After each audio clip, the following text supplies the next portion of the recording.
ఈ 4 ఏళ్లలో జగన్మోహన్ రెడ్డి గారు బాగా చేశారా లేదా అన్న మాట ప్రకారం? పసిపిల్ల కానీ సత్యం ముసలోడు దాకా కాపాడుతున్నాడు. ఆయన తప్పితే రెండో వాడు రాడు, ఎట్టి పరిస్థితుల్లో రాడు. చంద్రబాబు అనేవాడు కటికి దొంగ. నువ్వు ఈ వయసులో 33 సంవత్సరాలు జెండా మోస్తే నాకు ₹10 పని చేయలే. నువ్వా? నేనే 33 సంవత్సరాలు టీడీపీలో జెండా మోసి 83 కానించి 2018 దాకా జెండా మోసా. 18 వరకు ₹1 తీసుకోరా. ఎక్కడికి మీటింగ్కి వెళ్ళినా డైరెక్టర్ నా డబ్బులు ఇచ్చుకుని వెళ్ళాడు. చంద్రబాబు 3 సార్లు నా డైరెక్టర్ నాతో మాట్లాడాడు. నీకు కావాల్సిన అడిగావు, చెప్పా. నాకు నీ పరిస్థితి ఏంటని అడగరా. నా పెన్షన్ ఆర్డర్ అయింది కూడా 3 సంవత్సరాలు ఆపారు. కొడాలి నాని వచ్చినాక 2019లో నా పెన్షన్ నాకు వచ్చింది 3000. కాదు, నువ్వు టీడీపీ కార్యకర్త అయ్యింది, నీకే ఎందుకని ఇవ్వలేదు? నాకు అసలు చేయలే పని, అనాది చేయలే. కటికి దొంగలాళ్ళు. జనభూమి కమిటీ వాళ్ళు ఉన్నారు కదా, అప్పుడు జన్మభూమి అంతా మోసమే. ఆడెవడో కావాల్సినోడికి చేస్తాడు, అందరికి చేయరు. నాతో పాటు 5 యాక్సిడెంట్లు అయినాయి. ఇన్సూరెన్స్ అన్నారు, ఇన్సూరెన్స్ బిళ్ళలు ఇచ్చారు. మా ఆవిడికి యాక్సిడెంట్ అయింది. ప్రధానమంత్రి ముఖ్యమంత్రి సహాయ నిధి కోసం వెంకటేశ్వర దగ్గరికి వెళ్ళా. నువ్వెవరో నాకు తెలియదు అన్నాడు. 2014లో దొంగోట్లు పడుతున్నాయని చెప్పింది నేను ఆయనకి. తర్వాత నేను వెళ్ళా, నాకు యాక్సిడెంట్ అయ్యి కర్రచ్చుకొని వెళ్ళా. నువ్వెవరో నాకు తెలియదు అన్నా. వాళ్ళు ఎట్టా వస్తారు? నిన్న చంద్రబాబు గారు కుప్పం వెళ్ళి కార్యకర్తలకు నేను అండగా నిలబడతాను. అదంతా మోసం, అదంతా మోసమే. ఆడు చేయడు, ఈడు చేయడు.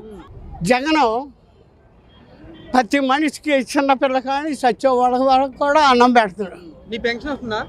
వస్తుంది. ఎప్పటి నుంచి వస్తుంది? 19 కానీ 2019 జగన్ గారు వచ్చింది. కొడాలి నాని గెలిచినాక వస్తుంది. అంతకుముందు 3 సంవత్సరాలు ఆర్డర్ అయింది, ఆపారు. నాకు ఎందుకని ఇవ్వట్లేదని అడిగితే ఏం చెప్పారు వాళ్ళు? అక్కడికి వెళ్ళా, డిఆర్డీ ఆఫీస్కి వెళ్ళా.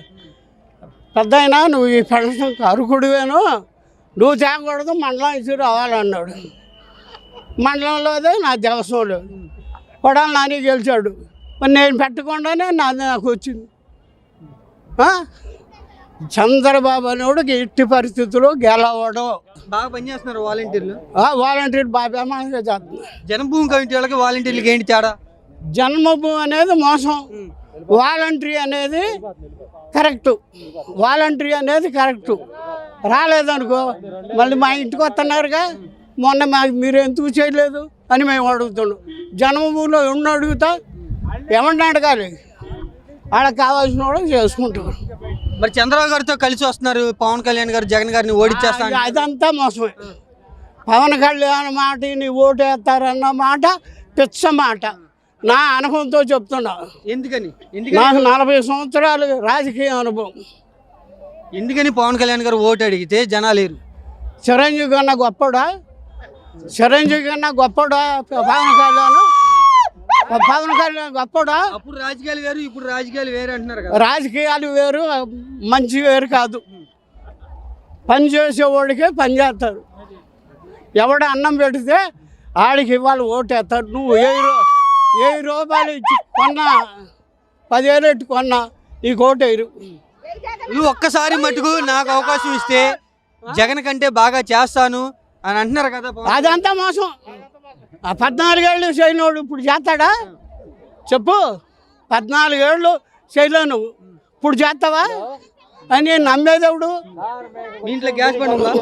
గ్యాస్ ఉంది. 3 గ్యాస్ సిలిండర్లు ఇస్తా అంటున్నారు కదా చంద్రబాబు గారు. అబ్బాయి అసలు పెన్షన్ ఆపితే నువ్వు గ్యాస్ బండ్ ఇస్తాడంట. గ్యాస్ బండ్ లేకపోతే పొయ్యి పెట్టుకుంటావు. అసలు నా పెన్షనే 3 సంవత్సరాలు ఆపారు. అది ఉండగా నాకు పాసు. సరే నువ్వు అంటే నమ్మవు, మిగతా వాళ్ళు గ్యాస్ బండ్లు ఇస్తున్నారు, డబ్బులు ఇస్తా అంటే చంద్రబాబు నమ్మరు.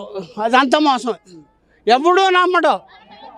తాత్కాలికంగా డబ్బుల కోసం నమ్మిన ఓటు మట్టికి వేయరు. ఎవరు గెలుస్తారు ఈసారి? జగన్ గ్యారెంటీ 100కి 100. ఆయన పాదయాత్రలో ఏమి చెప్పాడో అయ్యి 100కి 99 చేతనాడు. చేయట్లేదు చంద్రబాబు గారు అంటున్నారు. అది అంతా మోసమే. చేయకపోతే పసిపిల్లోడు కానీ సత్యం ముసలోడు దాకా. ఇప్పుడు నేను ఒక మాట అడుగుతా, మనుషులకి ఆంబులెన్స్ పెట్టాడు, అది వాళ్ళకి నోరు ఉంది, గొడ్డకి నోరు లేదుగా, వాటికి ఆంబులెన్స్ పెట్టాడు. మొన్న మా ఊర్లో గేదె చచ్చిపోయే పరిస్థితిలో ఉంటే అంగళూరులో ఆంబులెన్స్ వచ్చింది తీసుకెళ్ళి, ఆ టైంలో అది రాకపోతే అది చచ్చేది. అది 70,000 రూపాయలు గేదె అది. చంద్రబాబు గారి కొడుకు లోకేష్ గారు తెలుసు. అబ్బాయి అదంతా పాదయాత్ర చేస్తున్నారు కదా జగన్ కంటే. అదంతా మోసమే. నీకు ఓటేరు, జనాల్లోనే తిరుగుతున్నానని చెప్తున్నాడు ఆయన. జనాల్లో తిరిగి ఏం చేస్తా నువ్వు జనాల్లోకి వచ్చి ఏం చేస్తా చెప్పు, నేను చేస్తానంటావు, చెయ్యవు. నిన్ను నమ్మి ఓటేస్తే ఇక అంతే సంగతులు.